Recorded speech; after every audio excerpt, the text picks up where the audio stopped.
오늘 하나님께서 주시는 말씀은 다니엘 4장입니다. 다니엘 4장 전체를 같이 볼 텐데요. 본문이 긴 관계로 우리가 말씀을 나누면서 함께 읽도록 하겠습니다. 우리가 지난 시간에 느부갓네살이 교만하게 금 신상을 세우고 절하라고 하는 장면을 보았어요.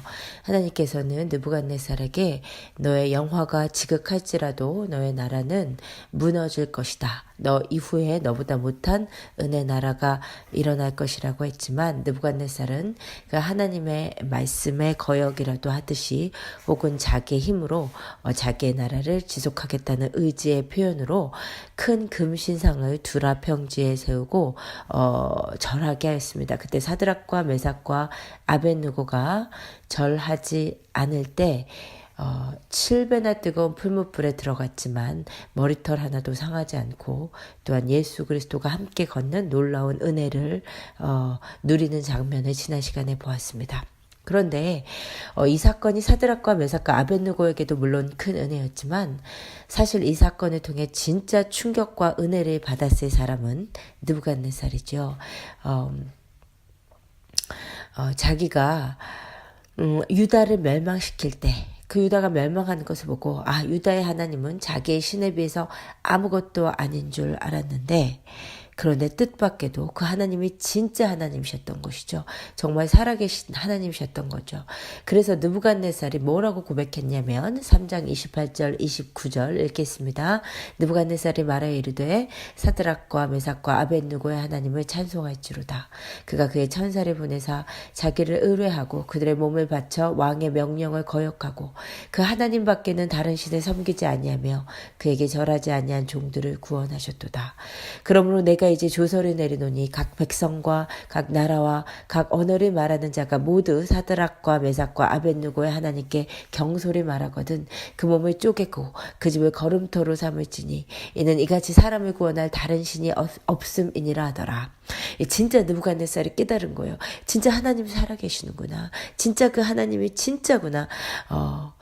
그렇게 느부갓네살이 하나님의 살아계심을 깨닫고 조서를 내려서 그 누구든지 여호와 하나님께 경솔히 행하면 그 몸을 쪼개리라 고까지 했단 말이에요. 하나님같이 사람을 구원할 다른 신이 없다고 고백했다는 거예요. 여러분 그렇다면 여기서 질문이요. 느부갓네살이 이렇게 하나님의 살아계심을 두 번째 체험하고 났는데 그러면 이제 느부갓네살이 어떻게 살았을까요? 마음과 뜻과 정성을 다해서 하나님을 사랑하고 하나님을 높이고 그 하나님을 겸손히 섬기며 살았을까요? 그렇지 않더란 말이에요. 이 사건이 일어나고 한 몇 달간은 아마 한 2, 3년 동안은 그렇죠? 하나님이 살아계심을 경험했으니까 그 하나님께 겸손하게 살았을지 모르지만 한 5년 지나니까 한 10년 지나니까 또 이 강한 자아가 어디 가질 않더라는 거예요. 그것이 다시 살아나서 또 교만하게 살기를 시작해요. 여러분 사실 이것이 느부갓네살의 스토리만이 아닙니다. 우리가 그래요. 우리가 죽겠을 때는 또는 우리가 하나님의 은혜를 진짜 경험하고 나서는 정말 한 몇 달은 길게 나는 1년은 2년은 정말로 주님의 살아계심을 증거하고 내가 경험한 하나님을 믿고 그 하나님 뜻대로 살아가요. 그런데 시간이 또 지나고 나면 인간이 너무나 간사해서 그 하나님에 대한 경험은 다시 흐릿해지고 내 자아가 나와서 다시 내 뜻대로 살아가기를 시작한단 말이에요. 여러분 그런데 그렇게 교만하게 다시 느부갓네살이 살아가다가 오늘 완전히 하나님의 능하신 손 아래 바닥까지 내려가서 하나님께 완전히 깨지고 마침내 진정한 신앙인으로 서는 장이 오늘 이 다니엘 4장입니다. 그래서 오늘 4장은 느부갓네살 같은 삶을 살아가는 우리에게 정말 중요한 장이에요. 혹시 여러분이 느부갓네살처럼 하나님이 살아계심을 경험했음에도 다시 내 마음대로 살고 계시다면 여러분 오늘 느부갓네살처럼 하나님께 완전히 바닥까지 내려가기 전에 알아서 빨리 기시기를 축복을 드립니다.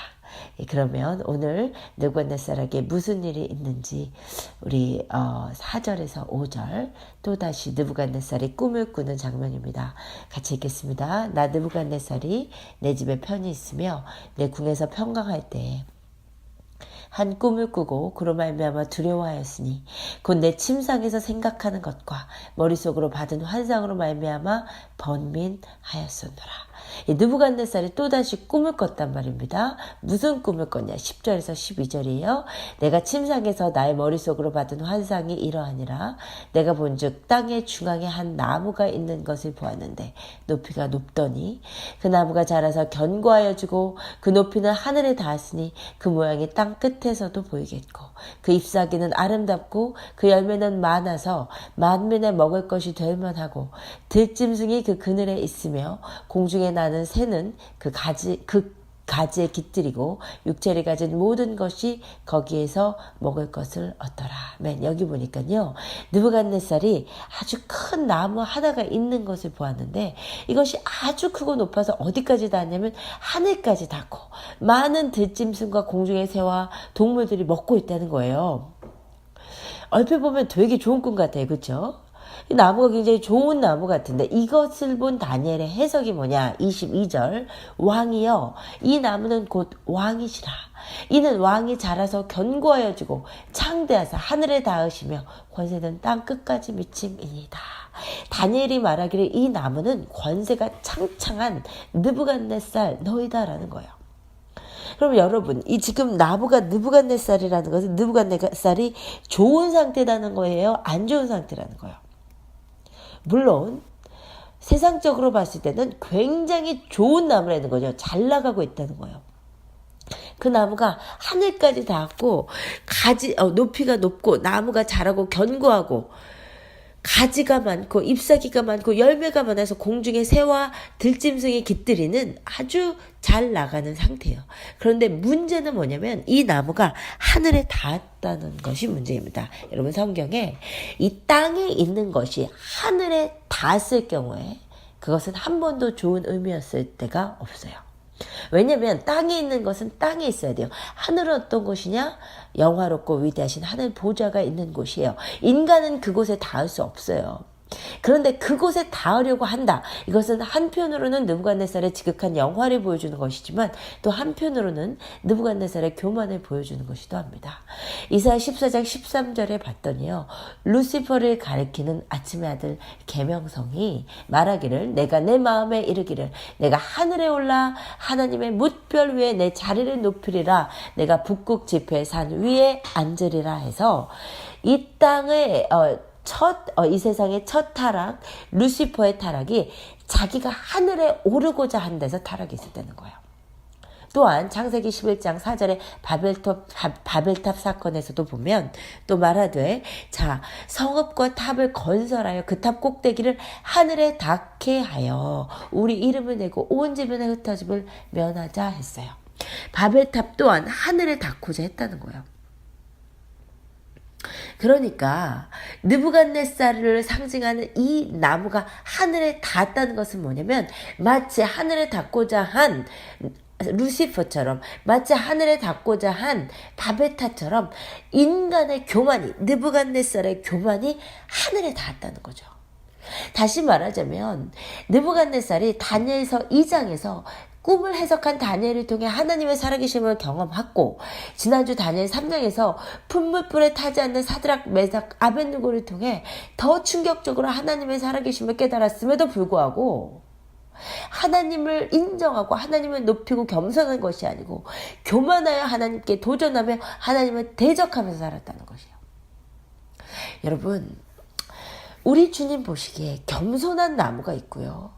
하늘에 닿은 교만한 나무가 있음을 믿습니다. 내가 오늘 주님의 주권을 절대적으로 인정하고 주님의 뜻대로 살아가는 나무는 겸손한 나무고요.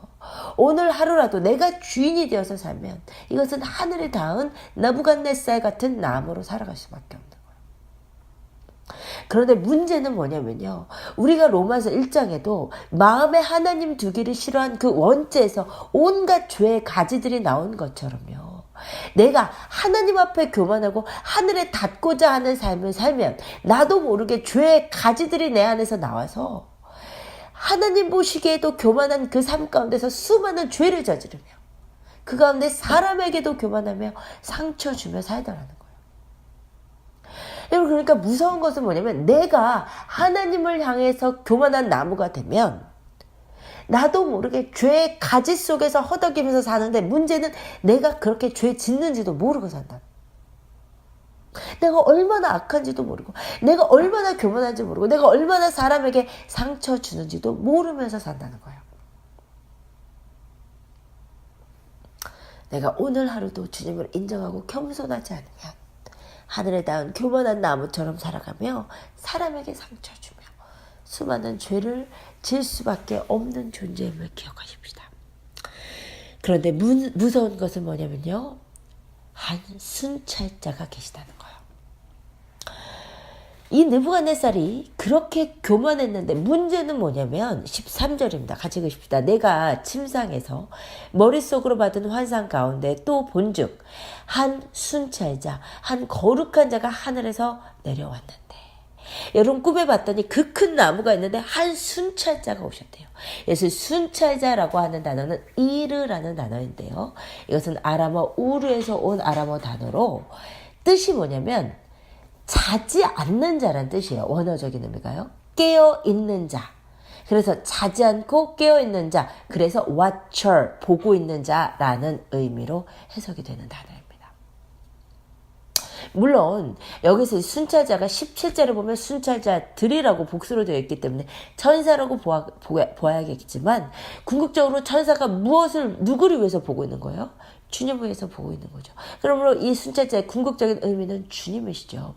여러분, 여기서 우리가 잠깐 멈칫해서 정말로 깊이 묵상해 보아야 될 것이요, 우리의 삶에서 주무시지도 않고 졸지도 않으시고 내 삶을 다 보고 계시는 이르가, 순찰자가 계심을 알고 있느냐는 거예요. 만약에요, 우리를 보고 계시는 주님이 잠깐 조시는 주님이시자면 내가 그 주님 조실 때 내가 잠깐 죄 지을 수 있고, 그분이 잠깐 주무실 때 밤 시간에 내가 죄 지을 수 있어요. 그런데 문제는 우리를 보고 계시는 분이 이르시라는 거예요. 눈을 뜨고 계시는 분이시라는 것이에요. 주무시도 않고 졸지도 않으시고 똑똑히 우리의 말과 행동을 보고 계시는 주님이시라는 것. 여러분, 주님은 우리를 순찰하고 계시는, 보고 계시는, 늘 보고 계시는 주님이심을 믿으시기를 축복드립니다. 성경에 봤더니요, 주님은 우리를 보고 다 알고 계시대요.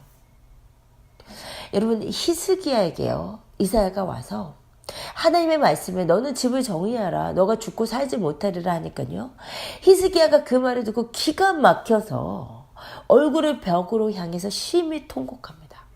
그때요, 이사야가 그 말을 전해주고 다시 집으로 도착하기도 전에 주님께서 이사야에게 다시 말씀하셔서 다시 가라는 거예요. 그래서 열왕기하 20장 4절에서 5절 보면요, 이사야가 성읍 가운데까지도 이르기 전에 여호와의 말씀이 그에게 임하여 이르시되, 너는 돌아가서 내 백성의 주권자 히스기야에게 이르기를, 왕의 조상 다윗의 하나님 여호와의 말씀이 내가 내 기도를 들었고 내 눈물을 보았노라. 내가 너를 낫게 하리니 내가 3일 만에 여호와의 성전에 올라가겠고 라고 말씀하셨어요. 주님께서 말씀하시기를 내가 내 기도를 들었고 내 눈물을 보았노라 하면, 주님은 우리가 남모르게 흘린 눈물, 벽으로 향하고 흘린 눈물과 기도 듣고 아시는 주님이시란 말이에요. 주님은 우리의 모든 삶의 부분을 감찰하고 계시기 때문에.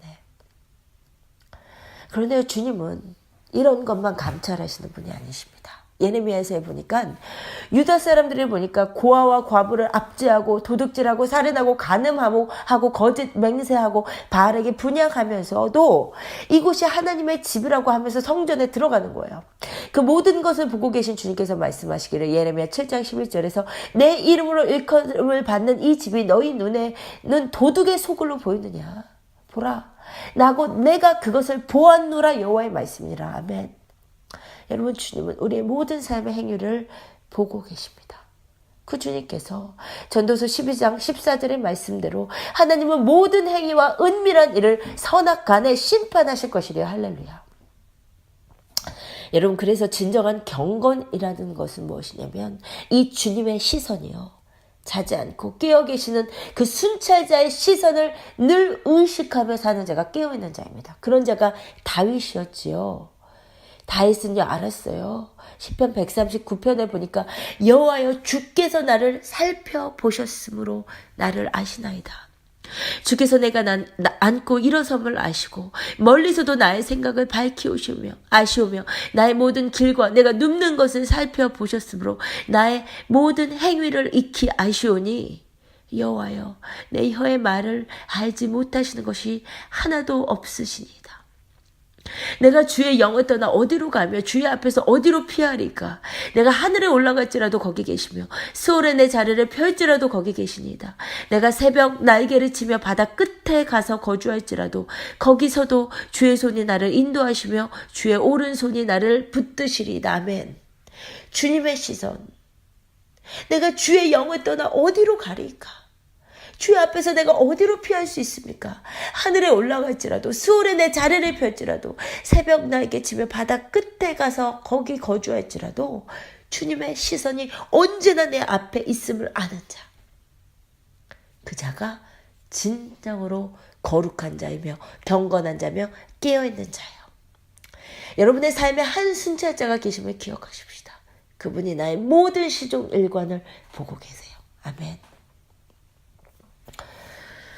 그런데요, 그 순찰자가 보았더니 느부갓네살은 엄청 교만하더라는 거예요. 여러분, 그러면 그 교만한 느부갓네살을 주님께서 어떻게 하셨을까요?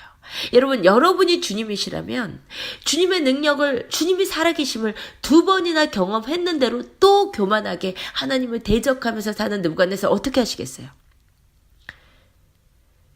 우리 같으면 죽여버리거나 포기해버리거나 무시해버리거나 그렇죠? 그런데요, 오늘 이 교만한 느부갓네살에게 주님이 어떻게 하시는지를 보면 우리 주님이요, 이 세상 사람들을 어떻게 다스리시는지를 알 수 있어요. 여러분, 이 교만한 인생 느부갓네살에게 주님이 오늘 어떻게 하시냐면요, 은혜를 주십니다. 모르겠어요. 다른 설교가들은, 다른 신학자들은 어떻게 생각할지 모르지만 제가 성경을 보는 관점에서 이 다니엘 4장에 느부갓네살에게 행하신 하나님의 일은 은혜라고 믿어요. 여러분, 우리가 성경을 읽을 때 한 가지 반드시 기억해야 될 것은요, 주님은 사랑이시라는 것이고 우리 주님은 심판을 즐겨하지 않으시는 주님이시고 마지막 날까지 심판을 유예하시는 주님이시라는 것, 그것을 우리가 잊어서는 안 돼요. 우리 주님은 심판날까지는요, 그 주님의 심판을 유예하시고 어찌든지 악한 자가 악한 길에서 떠나 하나님께 항복하시기를 원하십니다. 그것이 에스겔 33장 11절이요. 너는 그들에게 말하라. 주 여호와의 말씀이니라.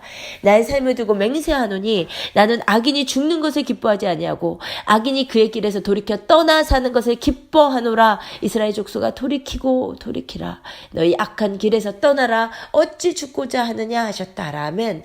주님은 여전히 악한 인생들을 향해서 돌이키고 돌이키라. 나는 나의 삶을 두고 맹세하노니 악인이 죽는 것을 기뻐하지 않고 돌이켜 떠나 사는 것을 기뻐하노라. 아멘. 이것은요, 하나님의 백성을 향한 메시지일 뿐만 아니라 온 세상을 향한 주님의 외침입니다. 돌이키고 돌이키라. 주님은 악한 자를 멸망시키기를 기뻐하지 않으세요. 느부갓네살이 유명한 악인이었다 할지라도 주님은 주님께로 다시 돌아오기를 원해서 은혜를 주세요. 그래서 제가 보는 관점으로 오늘 주님께서 이 장을 통틀어서 느부갓네살에게 3가지의 은혜를 주셨다고 믿습니다. 그 3가지 은혜 중에 첫 번째 은혜는요, 14절에 나무가 베이는 은혜예요. 여러분 14절 같이 읽읍시다.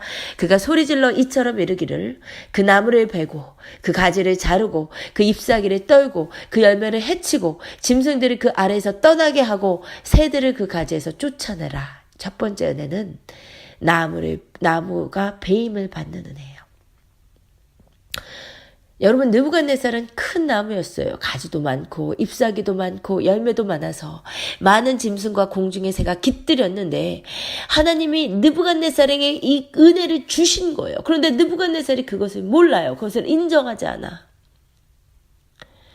그래서 하나님이 당신이 주셨던 것, 당신이 주신 그 나무 베이게 하시고, 당신이 주신 그 가지 잘리게 하시고, 당신이 주신 잎사귀 떨궈내고, 당신이 주신 열매를 헤쳐버리는 것. 여러분, 이것이 은혜입니까? 네, 은혜예요. 이것은 심판이 아니라 은혜예요. 왜 이것이 심판이 아니라 은혜냐면요. 심판은요, 다시 두 번 다시 기회가 없어요. 망해버리고 끝이에요.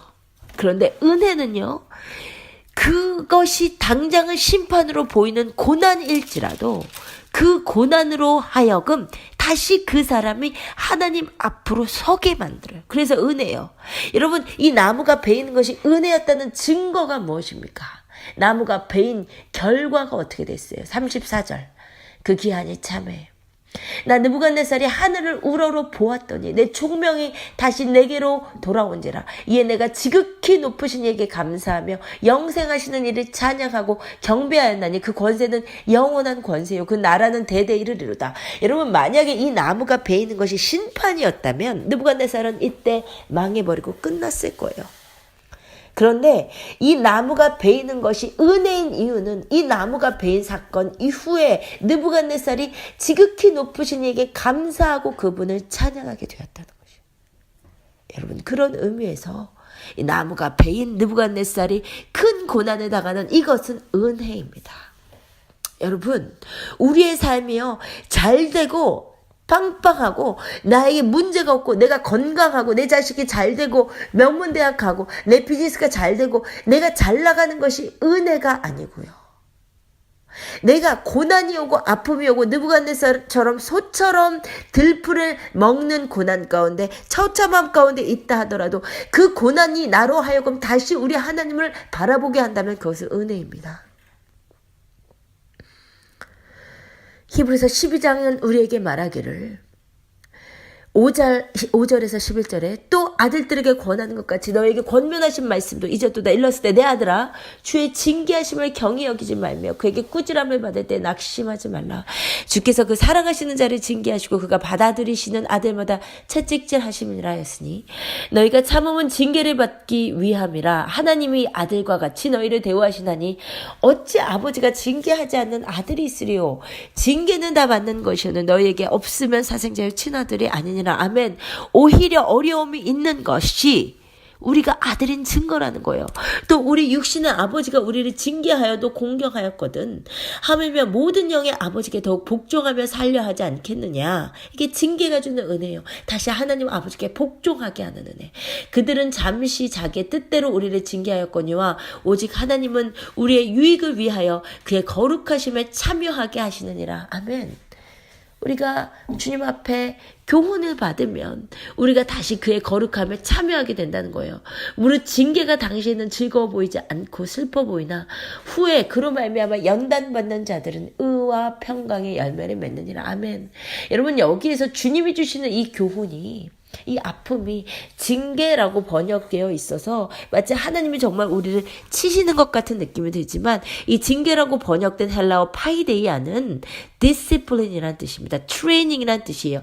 education이란 뜻이에요. instruction이란 뜻이에요. correction이란 뜻이에요. 다시 말하면 우리를 훈련시키고 가르치시고 고쳐주시는 하나님의 사랑의 채찍질이라는 것이에요. 내가 느부갓네살처럼 잘나서 마음의 하늘 끝까지 교만하면서 사는데 그것을 가만히 두는 것이 은혜냔 말이에요. 하나님은 우리 아버지시기 때문에 이 세상에서 망하는 것보다 내가 나무가 베어서라도 주님 앞에 바로 사는 것이 은혜이기 때문에. 여러분, 그래서 여러분의 삶이요 너무 잘 나가면, 그것 때문에 여러분이 교만하게 가면 여러분 차라리 이렇게 기도하시는 게 나아요. 주님, 내가 나무가 베이는 은혜를 주세요. 내가 나무가 베이더라도 그렇게 해서 내가 주님 앞에 정신 차리고 다시 그 눈물을 회복할 수 있다면, 다시 주님 앞에 그 가난한 마음 회복할 수 있다면 나무가 베이는 은혜를 주세요. 너무 작아 느부갓네살처럼 센 사람은 이렇게 느부갓네살처럼 세게 배워야 될지 몰라요. 그러나 그럼에도 불구하고 그것을 통해 내가 주님 앞에 바로 설 수 있고 주님의 거룩하심에 참여할 수 있고 의와 평강의 열매를 맺을 수 있다면 여러분 나무가 앞에 있는 은혜가 있기를 축복드립니다. 느부갓네살이 누린 두 번째 은혜는요. 그루터기는 남겨주는 은혜예요. 15절 보세요. 그러나 그 뿌리의 그루터기를 땅에 남겨두고. 여러분 보세요. 아까 말씀드린 것처럼 나무가 베이는 것이 은혜인 이유는 그루터기는 남겨두셨기 때문입니다. 여러분 그루터기가 남는다는 것은 뭐예요? 여러분 나무가요. 그루터기가 남으면요.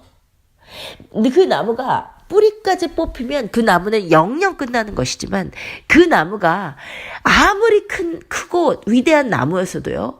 그루터기가 잘렸을 때는요. 정말 다 망한 것 같지만 그루터기가 남아 있는 한은 때가 되면 다시 다 회복되게 되어 있습니다. 다시 가지가 자랄 것이고요. 다시 잎사귀가 맺힐 것이고요. 다시 열매가 맺힐 것이에요. 나무는요. 그루터기가 있는 한 전부 다 회복되게 되어 있어요. 그러면 그루터기를 두었다는 것은 뭐냐면 주님께서 이를 다시 회복시키실 것이에요. 주님께서 원하시는 것만 이루어지면 죽을 것 같은 자식도 다시 살아날 것이고 다 잃은 것 같은 건강도 다시 살아날 것이라는 것이에요. 그것이 그루터기의 은혜입니다. 주님 안에 다루심을 받는 시간이 있지만 죽을 것 같아도 절대 죽지 않아요. 여러분 요나서에서도 봤잖아요. 배가 거의 깨지게 됐지만 절대 전부 다 깨지지 않는 은혜. 이것이 그루터기는 남기는 은혜예요. 언제까지요? 하나님의 뜻이 이루어지는 때까지. 하나님께서는 계획이 있어요. 그 계획이 이루어질 때까지는 참으시고 그 계획이 이루실 때 그루터기를 남기셨기 때문에 온전히 회복시켜 주실 것입니다. 느부갓네살도요. 온전히 회복시켜 주셨어요. 그것이 36절입니다. 그때 내 총명이 내게로 돌아왔고 또 내 나라의 영광이 대하여도 내 위엄과 광명이 내게로 돌아왔고 또 나의 모사들과 관원들이 내게 찾아오니 아멘. 다 회복시켜 주신데 영광만 뿐만 아니라 모사와 관원까지 다 찾아왔어요. 내가 내 나라에서 다시 세움을 받고 또 지극한 위세가 내게 더하였더라. 아멘. 이 은혜.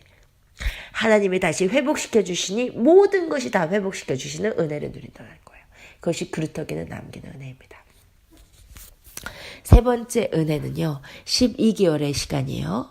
여러분 느부갓네살이 이 꿈을 꾸고 다니엘이 말하기를 분명히 당신이 잘려서 하나님께서 말씀하신 대로 고통받을 것입니다. 소처럼 7대를 지낼 것이라고 했어요. 그런데 그 일이 언제 일어났냐? 29절에서 31절 읽겠습니다. 12달이 지난 후에 여기 보세요. 언제 일어났다고요? 12달이 지난 후에요. 12달이 지난 후에. 근데 분명히 느부갓네살을 그 꿈을 꾸고 다니엘이 7회 동안 이런 일이 있을 것이라고 했는데 당장 이루어지지 않고 7회가 있은 이후에 일어났다는 거예요. 7회가 지난 이후에 7회가 아니고요. 12달이 지난 후에 내가 바벨론 왕궁 지붕에서 거닐세. 나 왕이 말하 이르되 이 큰 바벨론은 내가 능력과 권세로 건설하여 나의 도성으로 삼고 이것으로 내 위엄의 영광을 나타낸 것이 아니냐 하였더니 여러분 사실 이 느부갓네살이 이 꿈을 꾼 것 이렇게 얘기한 것도 사실 과언은 아니에요. 제가 이제 다음 주에 자세히 하겠지만 고고학적 발견 자료에 의하면 이 바벨론 왕성이요 어마어마한 규모였습니다. 그러니까 그 어마어마한 규모의 왕성을 거닐면서 느부갓네살이 너무 교만해서 이거 진짜 내가 다 한 것이 아니냐.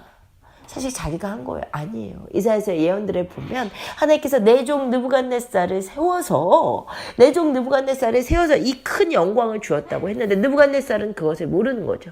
그래서 이 큰 영광 내 것 때문 내가 한 것이 아니냐 할 때요. 바로 그렇게 생각할 때에 31절 이 말이 아직도 나 왕의 입에 있을 때 하늘에서 소리가 내려 이르되 느부갓네살 왕아 내게 말하노니 나라의 왕위가 내게서 떠났느니라. 여러분, 하나님은 우리의 모든 생각을 다 감찰하심을 믿으시기를 축복드립니다. 다 듣고 계셨어요. 이렇게 생각하고 이렇게 말할 때, 아직 이렇게 생각하고 말하고 있을 때 하나님께서 말씀하시기를 너의 나라가, 너의 영광이 끝났다라고 하면서 12개월 전에 경고한 꿈대로 이루셨다는 거예요. 여러분, 그러면 주님께서 그 꿈을 꾸게 하시고도 왜 12개월 동안 참고 계셨나 이 말이에요. 주님의 뜻은 악한 자야 망해라 망해라가 아니고 망한 길에서 돌아서라는 것이기 때문에 여러분 기억하세요. 주님께서는 우리에게 예언을 주시더라도 그 예언이 좋은 예언이더라도요. 그 예언에 맞게 우리가 살아야 그 예언을 이루어 주시고요. 그 예언이 망하는 예언이더라도 하나님의 뜻은 우리가 그 악한 길에서 돌이켜 떠나는 것을 원하시는 것입니다. 느부갓네살이 이 꿈을 꿨더라도요. 여러분 주님 앞에 회개하였으면 그 꿈이 이루어지지 않았어요. 이것을 다니엘도 알았어요. 그래서 27절에 그런 거예요. 그런즉 꿈을 다 해석하고 나서 그런즉 왕이요 내가 아뢰는 것을 받으시고 공의를 행함으로 죄를 사하고 회개하라는 거예요. 가난한 자를 긍휼히 여김으로 죄악을 사하소서. 그리하시면 왕의 평안함에 혹시 장구하리이다.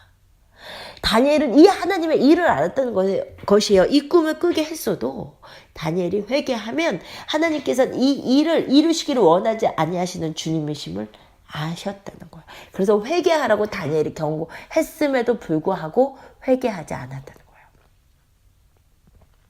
그래서 1년이 지나도 회개하지 않고 교만하게 행할 때 하나님께서 작정하신 일이 다가왔습니다. 그것은 뭐냐면 주님께서 마음껏 낮추신 시간 7년이에요. 32절 33절입니다.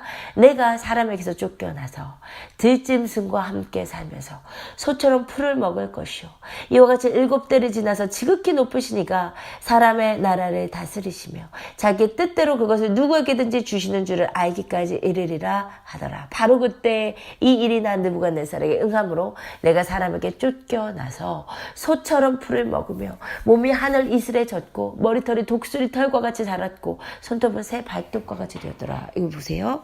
기가 막힌 일이 일어났는데 그렇게 교만하게 행할 때 갑자기 느부갓네살에게 주셨던 하나님께서 주셨던 그 총명이 떠나가자 느부갓네살이 갑자기 자신이 소처럼 생각이 나는.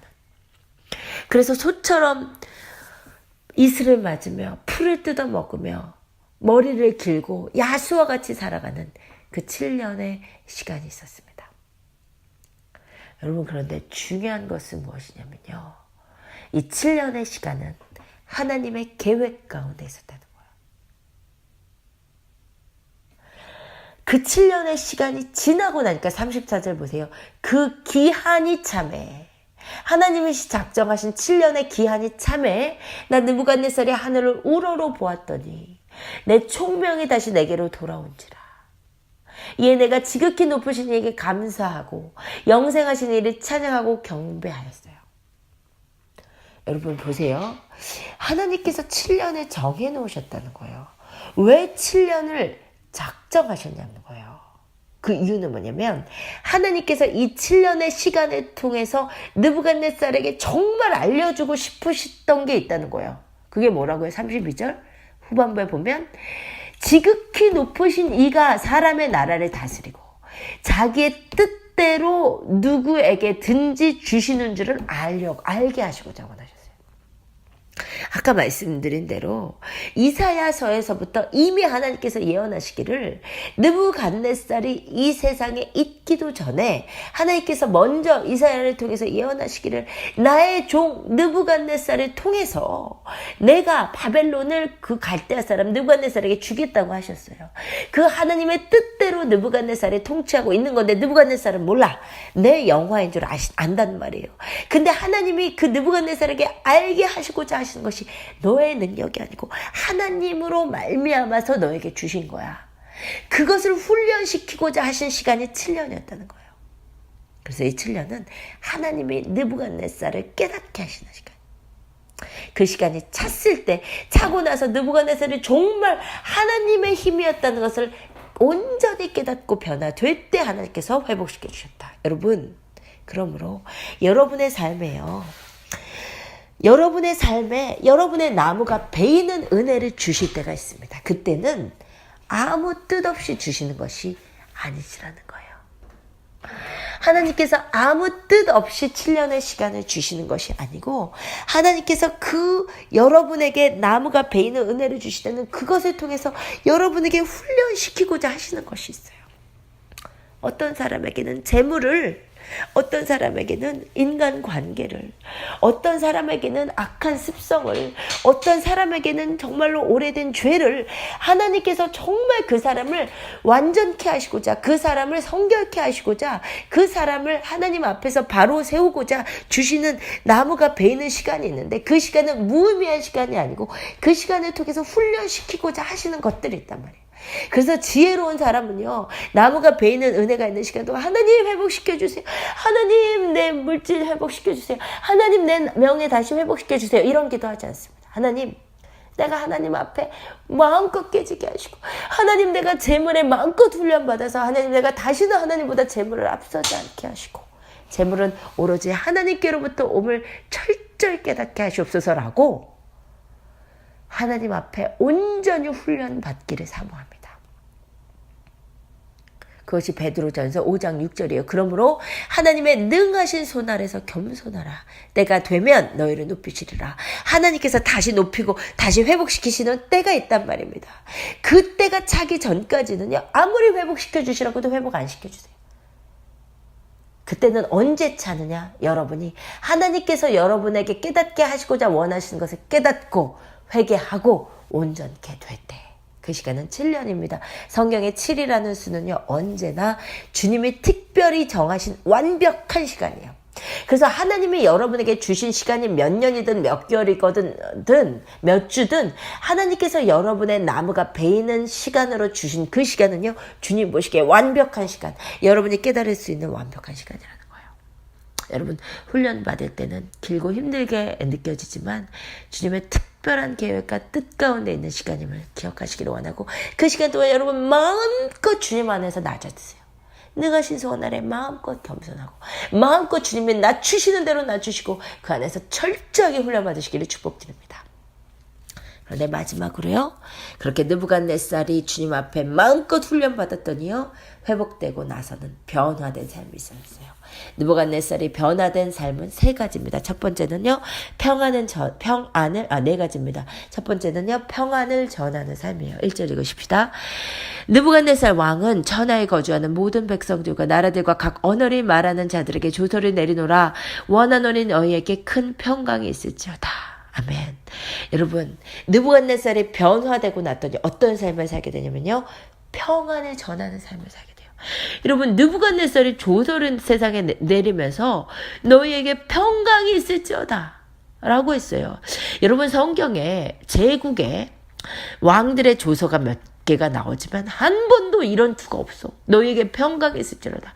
다 뭐 왕들의 조서가 너희는 뭐 쪼개질지어다. 너희는 절하면 다 풀무불에 집어넣는다. 뭐 이런 조서들.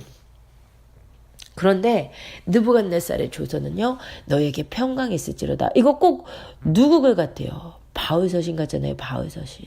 바울서신이 언제나 너희에게 평강이 있을지어다 이렇게 쓰는데, 세상에 느부갓네살이 바울서신처럼 평강을 전하고 있어요. 보통 이방의 왕의 조서들이 절하나면 뭐 죽여 이런 거잖아요. 거름돌을 만들어 이런 건데요. 그죠?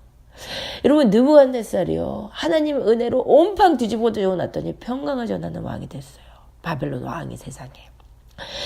여러분, 느부갓네살도요, 전장에서 하나님의 은혜를 좀 설있게 절반 경험하고 났더니 풀무불에서 사드락과 메삭과 아벳느고가 나온 걸 보니까, 누구든지 사드락과 메삭과 아벳느고가 하나님께 제대로 안 하면 그 몸을 쪼개고 뭐 거름돌을 만든다 뭐 이렇게, 하나님의 은혜를 슬쩍 대충 경험하면 이렇게 돼요. 그런데 하나님의 은혜를 온판 경험하고 나면요, 너에게 평강이 있을지어다. 할렐루야.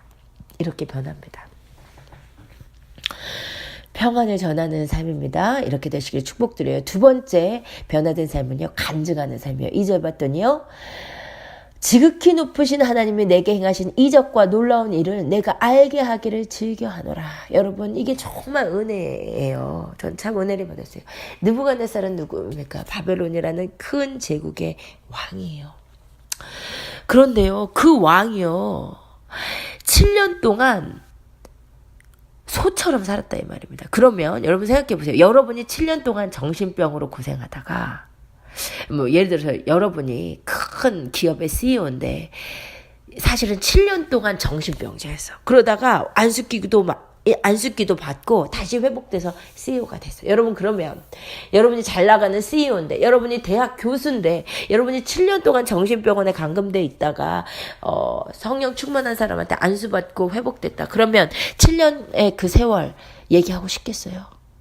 감추고 싶죠. 잊어버리고 싶죠. 아무에게도 얘기하지 않고 싶죠. 그런데 느부갓네살의 귀한 것은 뭐냐면 7년 동안 정신병자처럼 살다가 다시 회복되어 왕이 됐는데 세상에 하는 말이 뭐냐면 내가 하나님이 나에게 한 일을 알게 하기를 즐긴다라고 그의 일을 간증하면서 더 놀라운 것은 뭐냐면 그 하나님이 자기에게 하신 일을 알라고 온 바벨론 천지에 조서를 내렸다 이 말입니다. 아멘. 여러분, 이렇게 되시기를 축복드려요. 여러분, 능하신 손 아래 겸손하게 주님 앞에 훈련받으시는 분은요, 언젠가는 나무를 베이는 은혜에서 벗어나서 여러분을 회복시켜주시는 은혜를 누릴 때가 있을 것이에요. 그런데 여러분에게 축복드리는 것은 여러분이 회복되시고 나서도 나무가 베이는 은혜 가운데 있었던 그것을 자랑하시기를 축복드립니다. 많은 사람들이요, 하나님 안에서 능하신 손 아래서 그 겸손한 시간을 지나고 나면 그렇게 힘들었던 거, 그렇게 아팠던 거, 그렇게 가난했던 거, 그렇게 자식이 고생했던 거, 이거 얘기 안 하고 싶어. 없었던 일로 하고 싶어. 여러분, 그러나 정말 주님이 원하시는 것은 주님이 하신 일을 알게 하기를 즐겨하는 느부갓네살 같은 삶임을 믿으시기를 원합니다.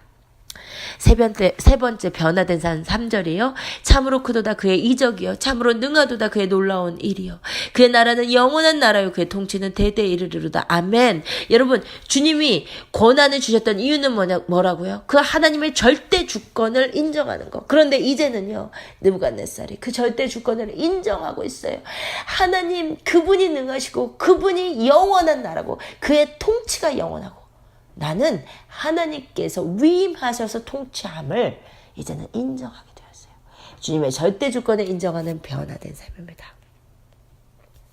마지막으로는요, 예배자의 삶이에요. 37절. 그러므로 지금 나 느부갓네살은 하늘의 왕을 찬양하며 칭송하며 경배하노니 그의 일이 다 진실하고 그의 행하심이 의로우심으로 교만하게 행하는 자를 그가 능히 낮추심이라. 아멘, 아멘. 하나님 능하신 손 아래 겸손하게 훈련받은 사람은요, 그 주님의 능력 앞에 나무가 베이는 은혜 가운데서도 그루터기로 다시 회복된 사람은요, 예배자의 삶의 삶입니다. 느부갓네살처럼 하나님을 찬양하며 칭송하며 경배하는 삶, 이 삶 살 것을 믿습니다. 여러분, 그래서 제가 믿기로는요, 느부갓네살은요, 이때 완전히 변화되었다고 믿어요. 느부갓네살은 제 생각에는 우리가 천국에 가면 우리가 느부갓네살을 볼 수 있을 것 같아요. 여러분, 느부갓네살처럼 주님 앞에 교만하게 행하다가 나무가 베이는 그 고난을 당하지 않기를 축복하고, 혹시 나무가 베이는 은혜 가운데 있을지라도요, 그 안에서 온전히 겸손하고 주님께서 원하시는 대로 마음껏 훈련 받으시고 주님 안에 온전히 변화되고 회복된 삶으로 일어나시기를 축복드립니다.